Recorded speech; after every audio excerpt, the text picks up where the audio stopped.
Thank you so much. Wow. You guys have a really good pastor, if you don't know that. Yeah, we do.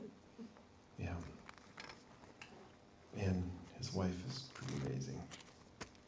So it's great being with you. I just wanted to share one of the, what I do is I work for a foundation and we do missions work in all over the world. But I'm specifically in East Africa is where I work, and in Eastern Europe. And I've been doing it for about 5 years. And one of the things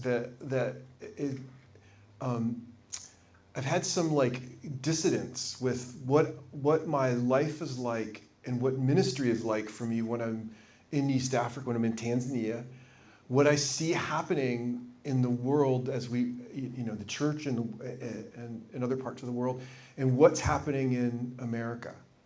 There's some disconnect and frustration, and so I felt like I was two different people. When I was traveling and serving, that I'm this different person, and God does wonderful things, and I come home and I sit in an office in front of a computer doing spreadsheets and running businesses. It's this is just weird. I just don't. And I'm built, and I love God's church. I love the church, and I want to see it full. Do you know what I mean? With all the family, all the people that God has for it. So I love being outside, and in the world, kind of relating to people and sharing. But it's challenging because what it's easy to do in other places, and it's actually becoming increasingly more difficult in the U.S. And to go, there was a time we could go to someone and say, "Hey, can I talk to you about God? Would you be interested?" And people be like, well, "There's someone interested." Or you could go and say, "Is there anything I can pray for you for?" And people would sometimes be open to that. And now it's just really hard. If you try to engage people, it becomes a conflict almost. And so one of the things that that David and Shannon are doing is doing servant projects where you actually go and do something practically kind that people receive something that's of value to them. And it becomes a way that over time that you can introduce them to the person and the work of Jesus. And it's just super important. So I was praying, the church that we're a part of, Lakewood Vineyard in the west side of Cleveland, I was praying, what would it look like, God, for us to reach our city for Jesus? What would be the expression? I mean, we've done it all. Dave and I were on staff, teams together. We were doing outreaches and, all this grocery outreaches and the working in the projects. We've just always been kind of out there trying to connect with people and can get people connected with the Lord. So I was last year, towards the end of last year, it was actually in October, I was praying and I was asking the Lord, what would it look like? What is the need in the west side of Cleveland, in Lakewood, that would be a bridge to connect people to you? Should we do? And I felt like the Lord spoke to me very clearly and surprising. And this is what he told me. He said, I want you to start listening to people. And he said, why don't you make a sign and write on the sign, would you like someone to listen? Free listening. And I thought, well, that's just a really bad idea.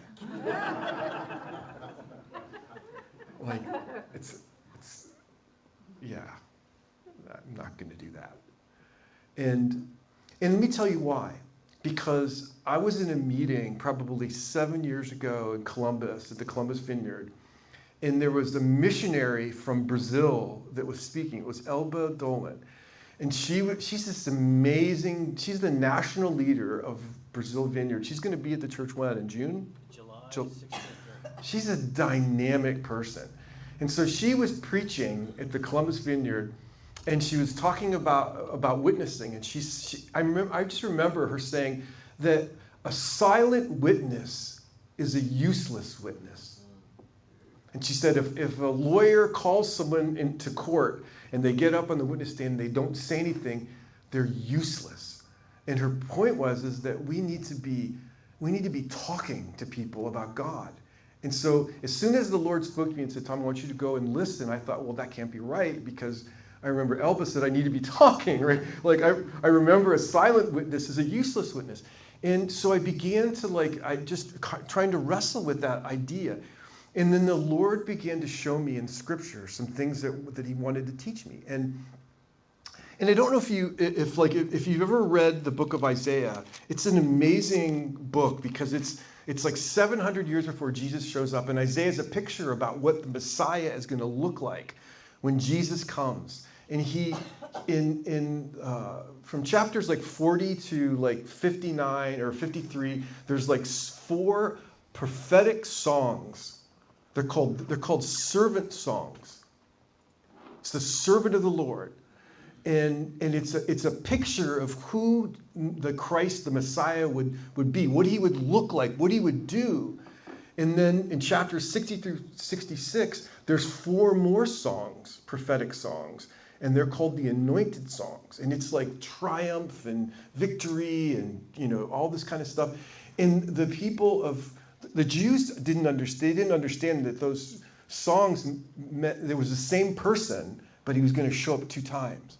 And so they were expecting someone completely different from when Jesus showed up. They were expecting like a conquering king. And they got a suffering servant. And so the interesting thing is I was just reading through the book of Isaiah, and there's the 2 of the servant songs really spoke to me and challenged me about what does it look like? How did Jesus start ministry and engage the world? What did he do? And in Isaiah chapter 42, I just want to read this. It's a short prophetic song, but this is the Father, God the Father, speaking about Jesus, his Son, that's coming. And he says, "Here is my servant, whom I uphold, my chosen one in whom I delight. I will put my spirit on him, and he will bring justice to the nations. He will not shout or cry out or raise his voice in the streets. A bruised reed he will not break, and a smoldering wick he will not snuff out. In faithfulness he will bring forth justice." And Isaiah saw a picture of what the Messiah would look like, and he wouldn't have a bullhorn, and he wouldn't be screaming, he wouldn't be preaching and screaming on a megaphone. He wouldn't be leading a protest in the streets. When he brings justice, it won't be like a protest like we see today. He will come and he will be gentle. So gentle that like a cattail, like a reed, if you squeeze a reed, a cattail, you pinch it, it's got a hollow center. It'll bruise and it'll just fold. There's like no fixing it. It says that when he comes, he's going to see a bruised reed and he's not going to break it.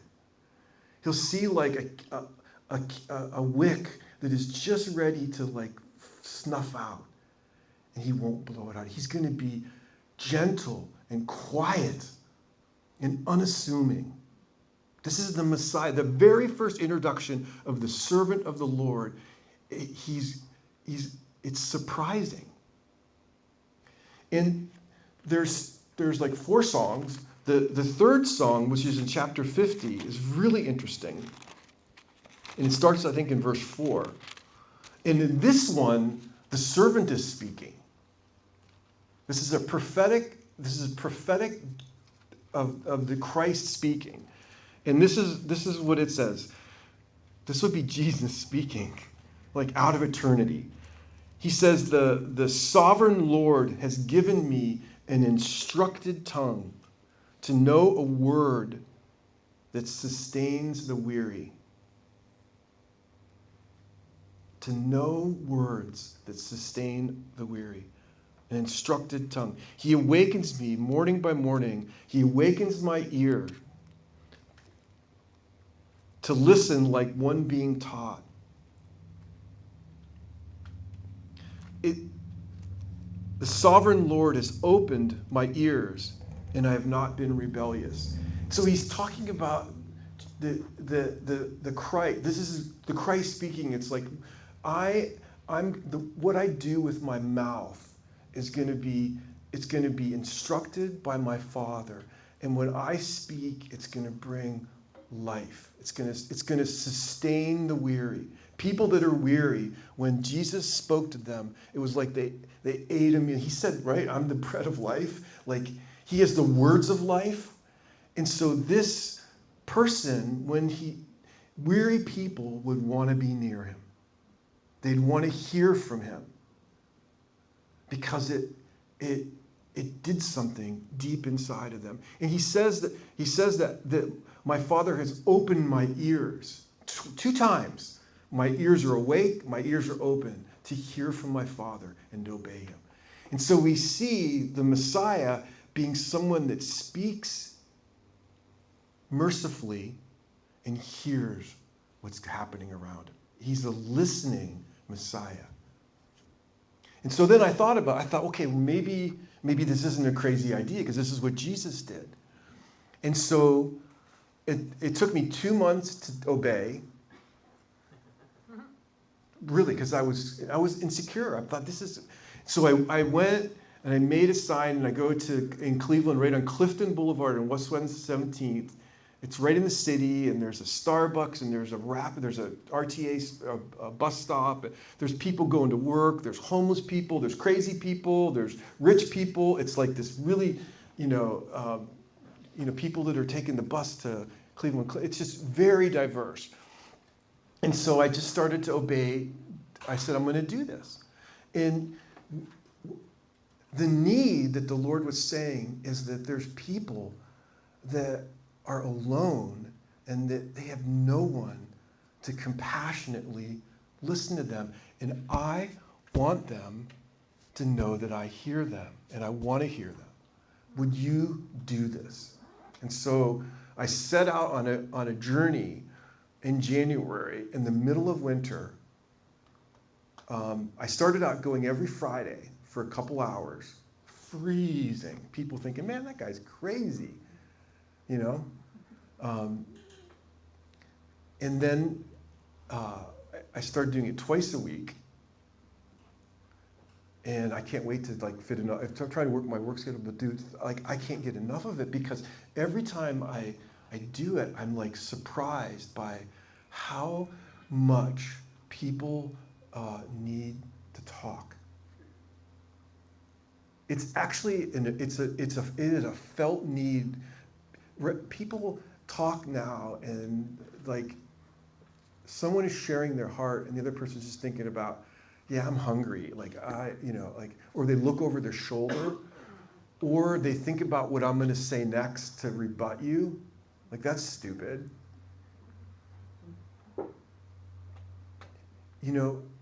And then people don't have anyone to talk to, so they get on social network and then share their heart. It's actually not the place that you really want to do that, right? It's but to have someone, God is present, and he's always listening. He's always seeing. And that, I read this quote. There's a professor that teaches at Fuller Seminary. He's a counseling professor. I think he's actually a Mennonite. I think so. His name's David Augsburger. I think he taught at the Mennonite Seminary in Indiana. But he said this quote that he said that for the average person, the experience of being heard, really heard, is almost indistinguishable from the feeling of being loved.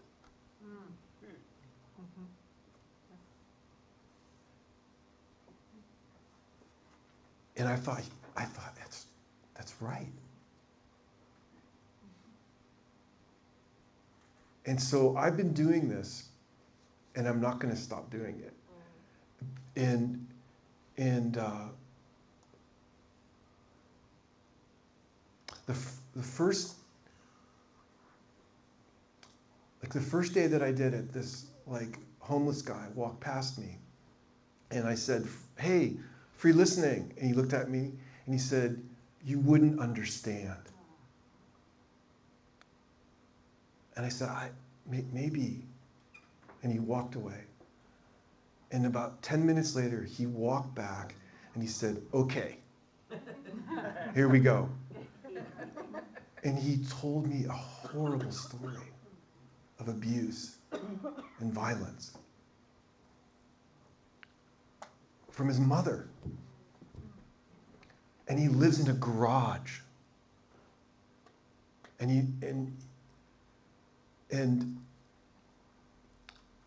As he's sharing, I'm like, "Lord, give me your heart for this man. This is your son. You love him." And he finished talking, and he looked at me and he said, "Thank you for not interrupting me. It's the first time someone hasn't interrupted me." And then I said, "Would you like me to respond?" He said, "No. I just want to thank you." And he walked away, and I've never seen him since.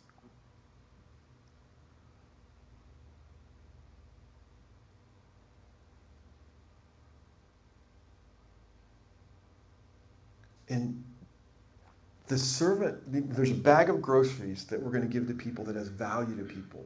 What I'm learning is that when we extend our ears and our hearts to have people talk to us and really engage them and listen to them, that is an emerging volcanic need in this culture, in our world. And I don't know what it's like. This is a nice town. It's a nice, quaint, small town. I bet it's no different from Cleveland. I bet.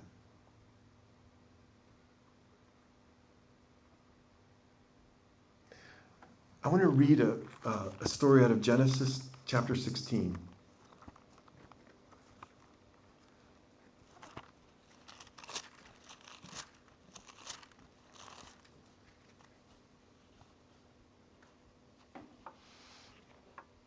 And this is the story in Genesis where Abram and Sarah are like, they have the promises of God, if you know the story, and then it's been a long time and she hasn't got pregnant and she's freaking out. It's like been 10 years since you said we're going to have look at the stars, we're going to have this many descendants, and she's like in her late 70s and Abram's in his late 80s, and it's like, God said this thing, but we need to help him.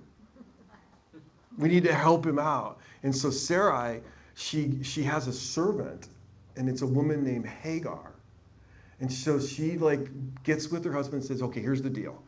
I know God I'm paraphrasing here, but we need to help God. So I'm going to give you my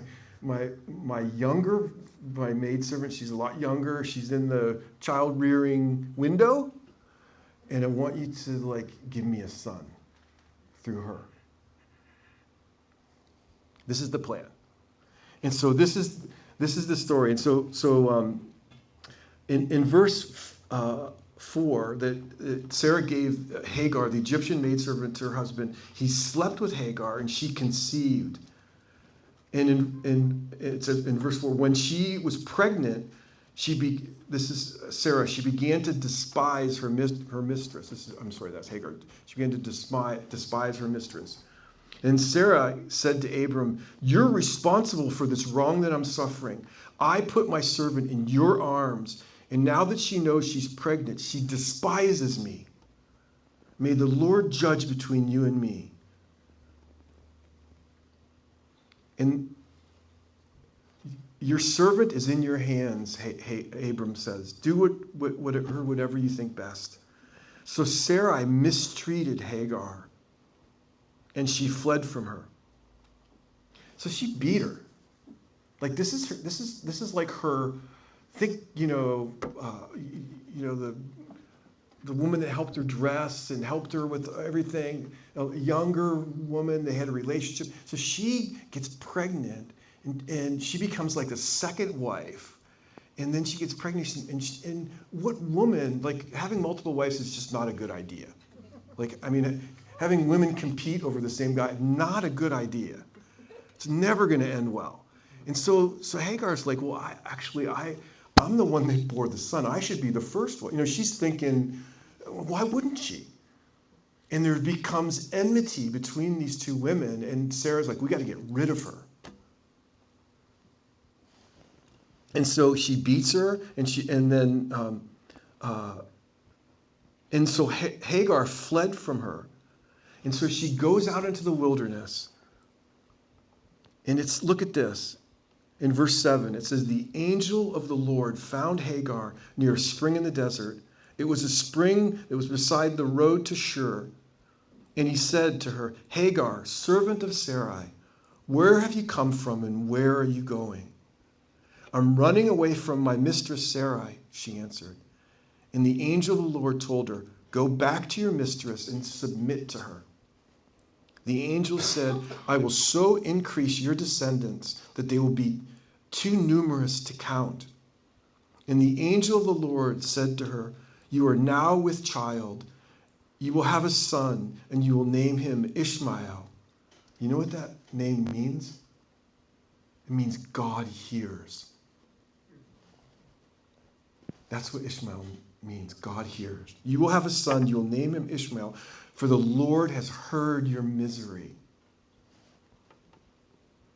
He will be a wild donkey of a man. His hand will be against everyone, and everyone's hand will be against him.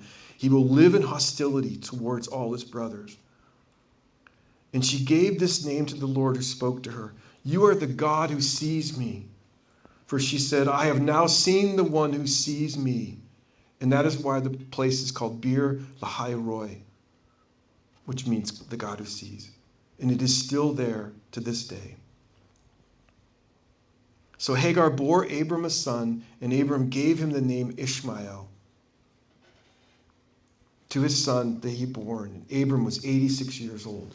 This is so interesting because here is a woman that is really treated horribly by the covenant people of God, by like the pinnacle, like the fountainhead. Abraham was like the key figure in the Old Testament, and his wife and him didn't trust God. They treated her horribly. They used her,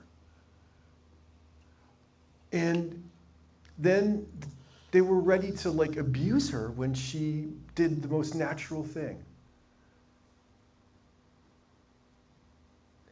In the book of Genesis, like when she's pregnant alone, running in the desert, and she's in despair, crying, and the angel of the Lord appears to her.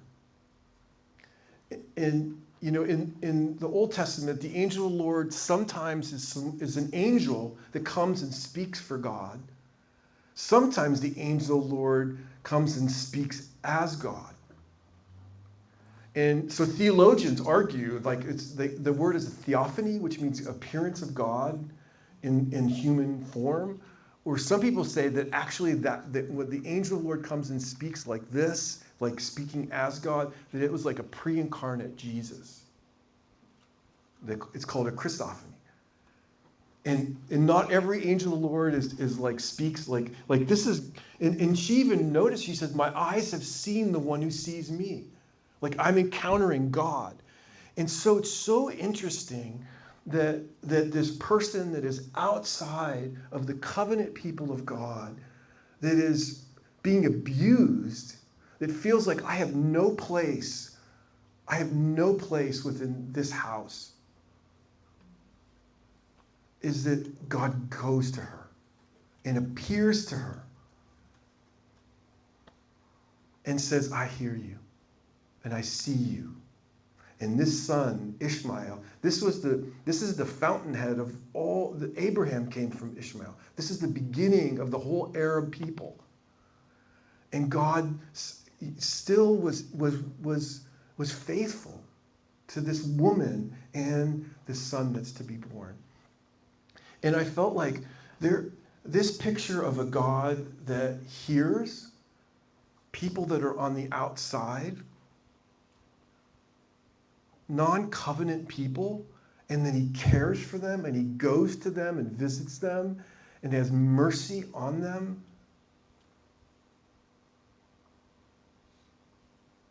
Like, what if we would start doing that?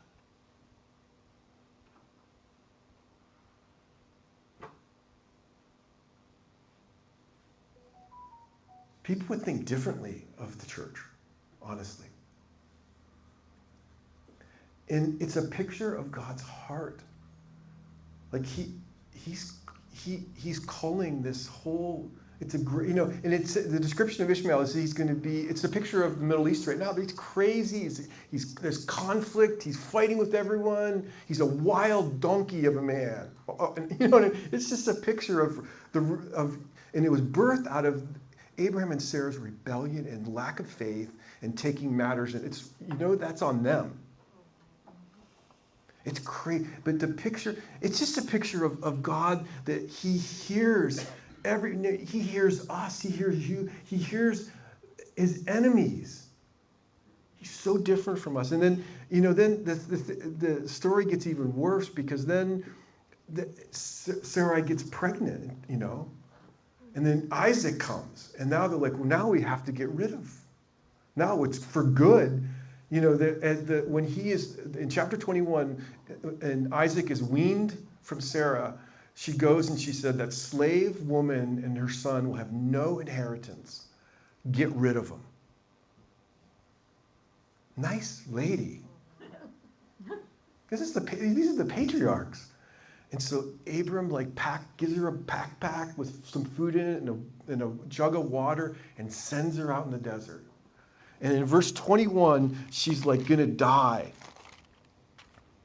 And this is 21, verse 17. And they ran out of water. They're lost. They're dying. And so it says, in verse 15, it says, when the skin of water was gone, she put the boy under one of the bushes, and she went off and sat down nearby. A bow shot away, and she thought, I cannot watch the boy die.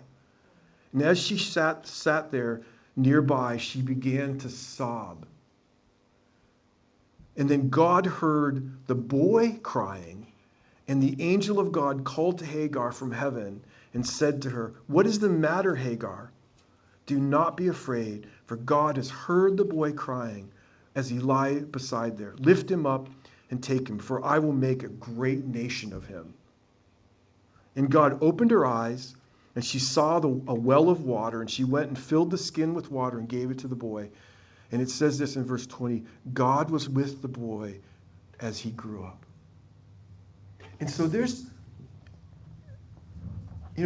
God hears and he sees. And if people in Urbana knew that our God hears their cries at night, he perceives their deepest fears and anxieties and pain, and that he draws near.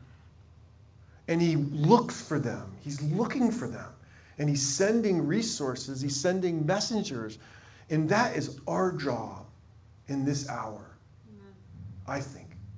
It's one of the things that we should be doing. And as I've been exploring this idea, because this was the Lord's idea, this wasn't my idea, I've had incredible encounters with people. And not just homeless people. People that are working at Cleveland Clinic, and people that are doing research at Case Medical School. And this one woman worked for the urban planning committee for the city of Cleveland. And she was a really bright, really together looking African-American woman. And she saw my sign. She's like, what are you doing? And I just said, I think there's not enough people that are listening, and there's too many people talking and arguing. And she said, okay, let's go. And so that's what she said. And so where the They have the shelters where the buses are. She sat in the thing, and she spent an hour telling me her story.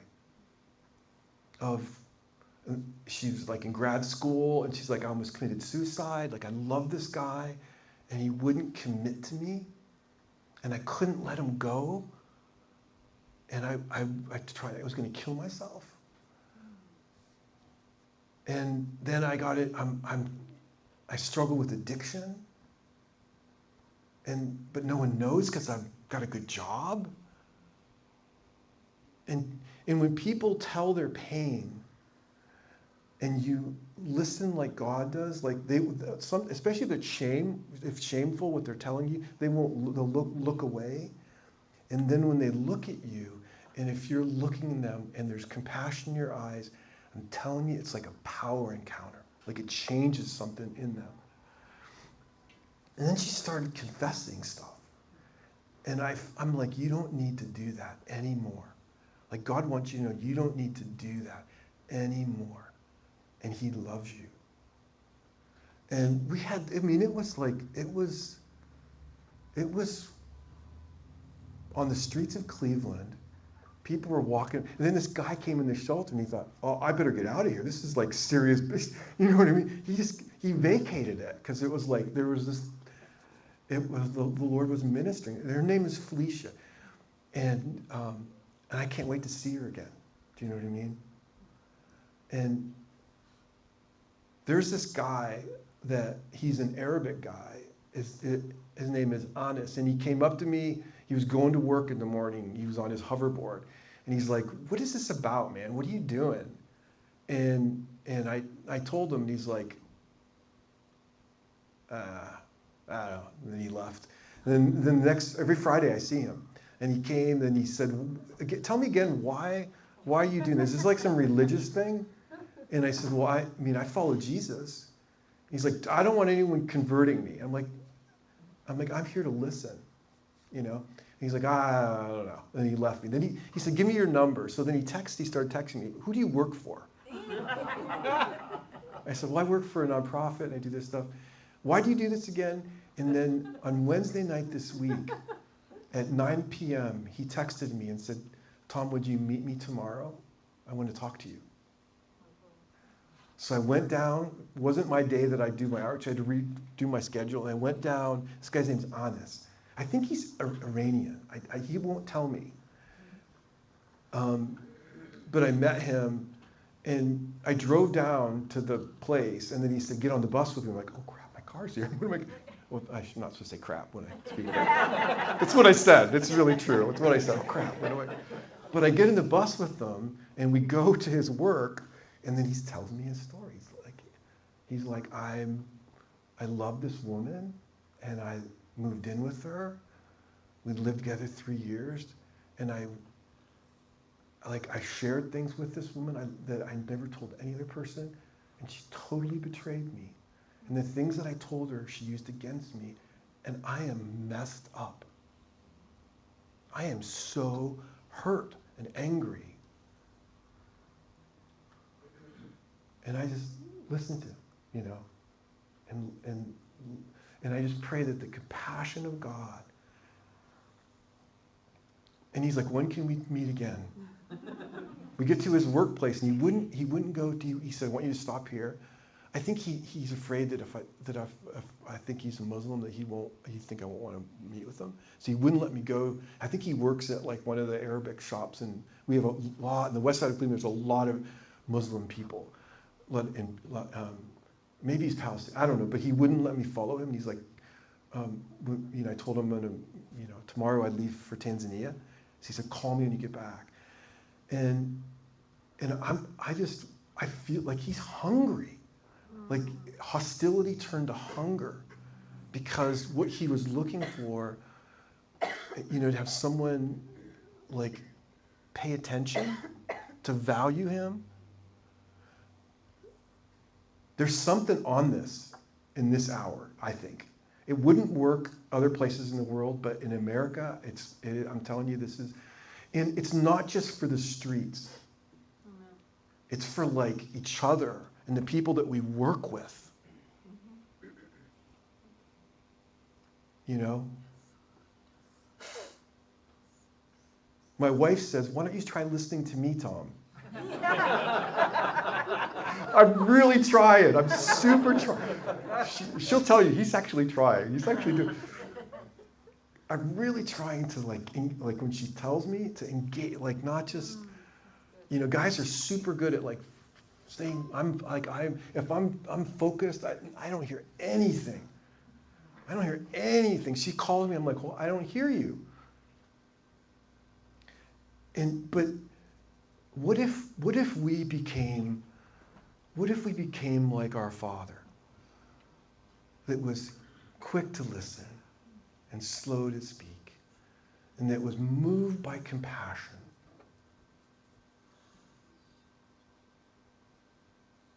That's something that the world is longing for, I think.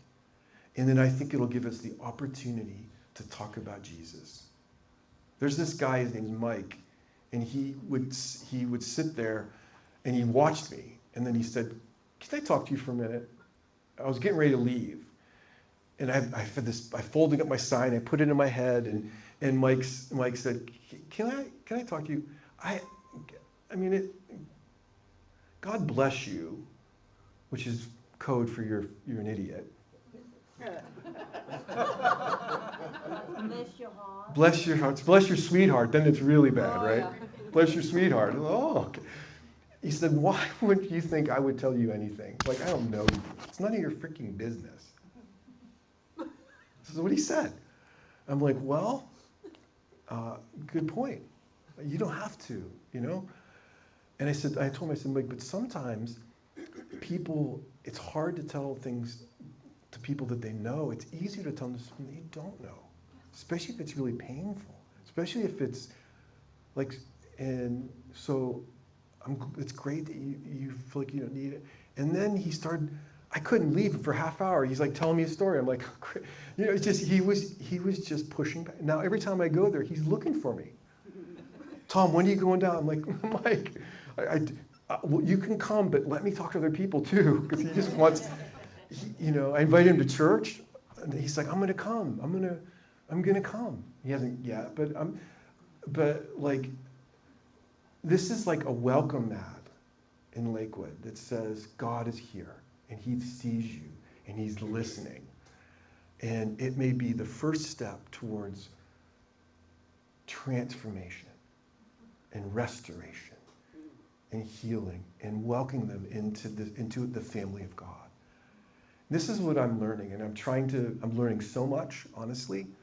And I just wanted to share it with you, because anyone can do that. Or there may be something else that God has for you, that you can love people around you and not try to be someone else.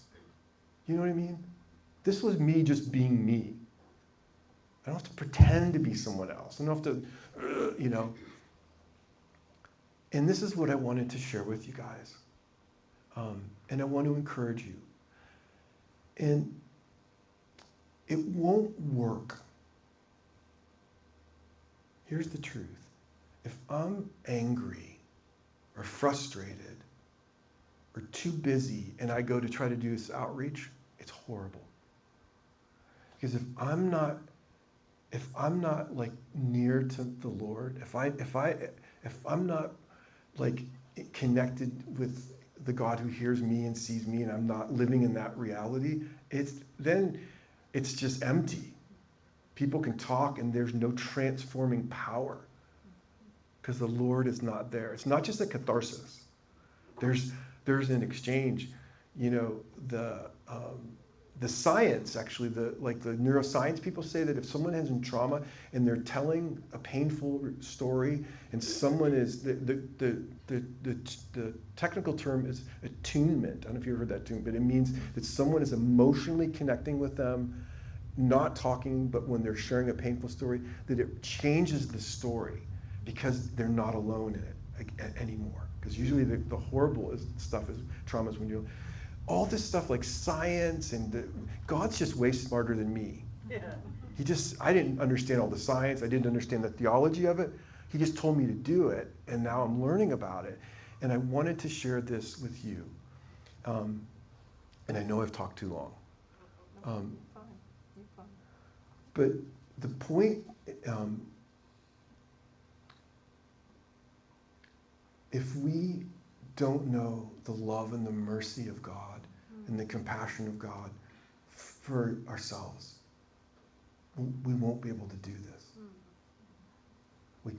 We won't be able to be the witnesses in this hour like we're supposed to be.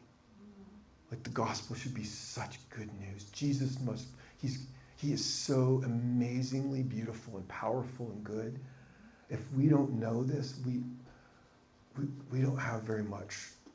We can just say words, but it won't be the same. And what I'd like to do to finish is I wanted Josh and Jen to tell a little bit of their story of being in a place where the people of God really hurt them.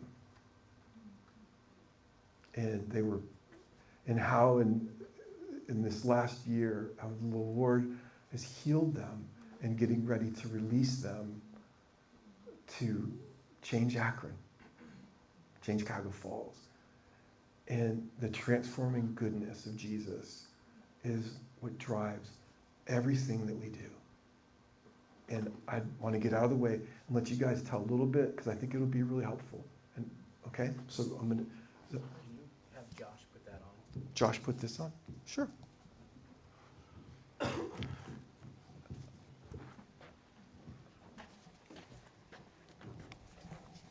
This is like the Olympics.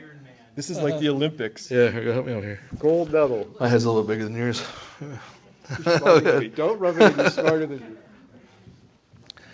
Yeah, thank you so much for having us. I'm the reason for the gymnastics last night, so forgive me for that. Thank you for your graciousness. You did much better than I would have done last night. I would have been like Nickelback leading worship, I think. Had the sinus all week, and it would have been rough, so good job. You guys, thank you for doing that.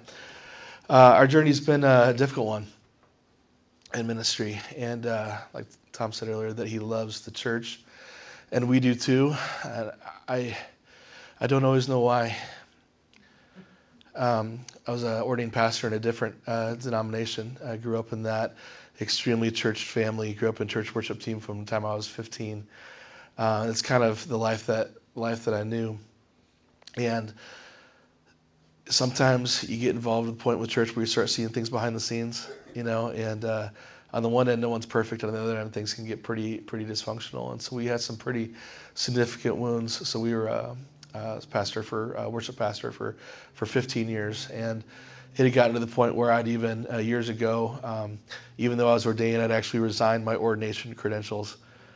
And I'm not the kind of guy to burn bridges that badly normally. But it reached a point where, it's like even when I was in seminary, Tom and I both went to Ashland Theological Seminary, and I had to write my big MDiv paper and my ministry paper on this subject. And I looked at, I knew so many churches and so many pastors, and I thought, do I know any pastors that have at least a nominally healthy marriage, or they don't have one of their kids is, significantly rebellious? And I didn't know any. And I just thought, I'm not any better than these guys. It's going to happen to me too. I'm not going to pay the price of my family, in ministry. And I thought through all this, and Ashland had a really good clinical counseling school. So I switched, and I added on this program of that. The plan was to become a counselor, and God through His sovereignty has brought me back into it. But when you see things behind the scenes that aren't just like, hey, no one's perfect, but it gets, I'll just say rough. But nevertheless, God has been so faithful to us. And we can't stop loving the church. Because the more you know Jesus, the closer you get to Jesus, and you see His intense heart for people, for His church, the bride of Christ. I don't know I understand how you can be running away from it for a while. But I think if you love Jesus, you love the church. I think that's a part of it. And God has been so gracious and so patient and so faithful, in this. And so, we got back into ministry for some time, and was worship pastor for 10 years at a church. And God led us through some things. And there had been some things there as well. But But in this, to make a long story short, we felt called to plant a church in 2019, and that story was amazing, and how God planned, wanted us to do that. But I knew we'd need a season off. I think I kind of told people 12 to 18 months, but I knew it was significantly longer than that we would need to heal. And it was a different tradition. It wasn't Vineyard. I think God's been trying to make me a charismatic for 20 years, and I've been just, I believe in blooming where I'm planted, and hadn't gone over. But becoming part of Lakewood Vineyard, meeting Tom, and Anya and others that God has used so significantly in our lives. I remember, it's been just over a year we've been part of Lakewood Vineyard, and at first, even though I'd been a pastor for some time, I felt called to plant a church. I kind of hit that drift, and I kind of hit that spot of doubt. And I'm like, did I just completely mess everything up, completely ruin my career? And I remember Tom and I, we just knew each other's names, I think, at this point. And, they have Sunday mornings where you can receive prayer, after church, at the side, and where you can go up and receive prayer. I didn't that day. I stayed right in my seat. And Tom, who just knew my name, he came up to me afterwards, my seat, and he's like, this is a little risky. He's like, just take this, but he said, here's what I feel like I saw. He said, I feel like I see you driving a car and you're going down the road, and you're a visionary. You not only know where you're going, but you can actually look ahead. You can see the destination in this. But there's been a detour in your plan, and you don't like it, And he said as well, he pauses, he's like, I don't know if you're in sales or what it is, but he said, you're a, whatever line of work you're in, you think it's menial work. And I run a landscaping business right now, and that is what I think. No offense to anyone who mows grass here, but that is something I've been dealing with and thinking through. And he said, here's what I feel like God wants to tell you is that, first of all, this season is not going to be a waste, that God's doing things in and through you, during this time that's going to count. And the other thing is that you are going to reach your destination eventually. And when you do, the reason for the detour, the goodness and the wisdom of God will make sense. And just feeling through Tom like God saw me, the God who sees. And feeling like maybe I didn't completely ruin everything. And the idea that God sees me and, can use us together, and God does have a plan for our lives and a call to ministry, and working through all that. And there's been several other things as well. There's lots of stories that I could share. It's been a while, and I'll share one more, and then I'll let Jen share. We've been doing this thing together called VLF, Vineyard Leadership Foundations. It's a 5-month program to help to train you, in ministry and theology. And the beginning and the end is at these vineyard churches in Denver. So just as recently as March, we went to the beginning in Denver. And God has been doing so many things in my life. It's to the point where I kind of felt like I was being a little too dramatic. It's like every time there's a chance for prayer ministry time, I'm like, me again? Can we just slow this down a little bit? Give me some time, And so we were at this thing, and Jay Pathak, who's the leader of the Vineyard Church right now, he was in that, and they were doing some ministry time right at the end, and so he says, okay, he's going around. He said, okay, I think the Lord wants to pray for a person who's dealing with X, Y, and Z. And if that's you, will you stand? And then you can, do some ministry time. And so he had gone through a couple people. And then the next person that he shares, he's describing me to a T. And I'm sitting there, and I'm like, I don't want to stand. I don't want to. And I sat there, and Jen and Wendy, another person on our staff who was next to us, they're thinking, Josh, stand. He's talking about you. They knew as clear as day. I'm like, I don't want to stand. And so Jay literally pauses, and he stops, going on. He looks around the room, and eventually he goes to me like that. So even in my stubbornness, when I'm like, God, I'd like this plan to go a little bit slower at times. And then Jay comes over and prays for me, and he places his hand on my heart, and the presence of God that I felt. And then he prays for exactly the issue that I had not told him that I was dealing with. And like I said, I could tell you 4 or 5 more stories off the top of my head of ways that God has been just so faithful in bringing healing and just such grace. I'm just so thankful, and it increases our faith and hope for what Lord's doing in us in the future. So thank the Lord. Thanks again for having us. And it's interesting that you share, it's not like us to not show up to the things that we commit to. And yesterday, in the midst of, are we going? Are we not going? And that was very stressful, but we ended up having the best family night that we hadn't had in months. And so even though it was very crazy for you, it sounds like the Lord, met you there, but also met us to have such a wonderful time with our family. And so thank you. And then we're still able to be here. So the Lord just works, right? So in our journey, as Josh mentioned, in 2019, we left a church family that we significantly loved and people that we loved with this idea that there was this next step. And in the midst of that, we moved from a city that we knew into Josh's parents own a duplex in the city that we currently live in, and we temporarily moved into a 900 square foot apartment. And then COVID hit, and then life hits, and we're still there. And so Josh is talking about this season that's longer than we wanted, but the Lord has been so faithful. So we grew up in the church. We've been in ministry for a significant amount of time. And at different times, I would say, Lord, I don't want to be a part of the church anymore. I don't want to do this. I love you, but your church hurts. And the people in the church are not the people that I want to be around. And in this season, the Lord has encouraged us and brought us non-Christian friends that we never had before, and just really increased our love for people that don't know the Lord. And as Tom mentioned, we've had the opportunity to love people that don't know Jesus. And truly, not as a project, not as someone that we're trying to convert, but just truly listening and hearing and being part of that. But part of the transforming, there's been so many things that the Lord's done in the last year.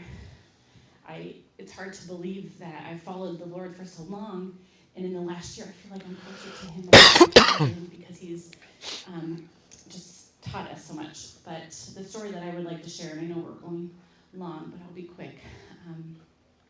It was March of last year, and I would probably describe it as I've had probably the most emotionally hard and heavy week that I'd ever had in my life, and I was very done. There's a lot that had happened that week.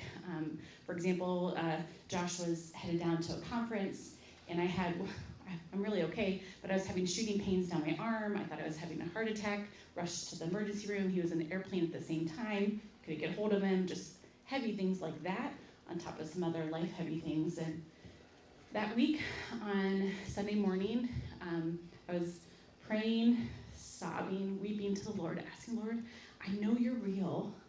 I had lived my life as a Christian, but had never lived the Holy Spirit's power and empowerment in my life. I knew it was possible, but it wasn't my experience, and I wanted it to be. And so just praying through that, and that morning I prayed for the Lord. I said, Lord, I know the fruit of the Spirit is joy, and I just want that so deeply. And so then I get myself together like we do on Sundays, right? Everything's okay. We come Sunday morning, worship, and people ask you, how are you doing today? Fine, I'm great. No, I'm not great. But that's what we do, right? We put on that happy face and all the tasks that need to be done that day. I can't tell you what the songs were, but we weren't singing about joy. The sermon was not about joy, anything like that. But I was like, Lord, I'm okay. We're okay. I'll be okay. We're fine. But then as the service was ending and we were getting ready for ministry time, which was a new thing to us, Tom came up and he said, I know this may sound out of left field, but there's someone here that asked the Lord for joy today. And I felt so heard and listened. And that experience that the Lord gave me, that He knows me, He listens to me, was so specific. There was no one else. It was just me that was spoke to because of that. And so, as that was, like I said, March of last year, there's been so many stories since that time. And so for us to be here to encourage you that you're known, you're loved, what you're doing in this community is purposeful. It's so evident from the moment we walked in. You've created such a friendly culture in your church that you're pastoring. It's so evident. I'm new here. So. Well, I know, but it's still there. And so be encouraged. And as Tom shared, you're heard, you're known, you're loved, and seen. So those are some of our stories, and thanks for letting me share. Don't go anywhere. Oh.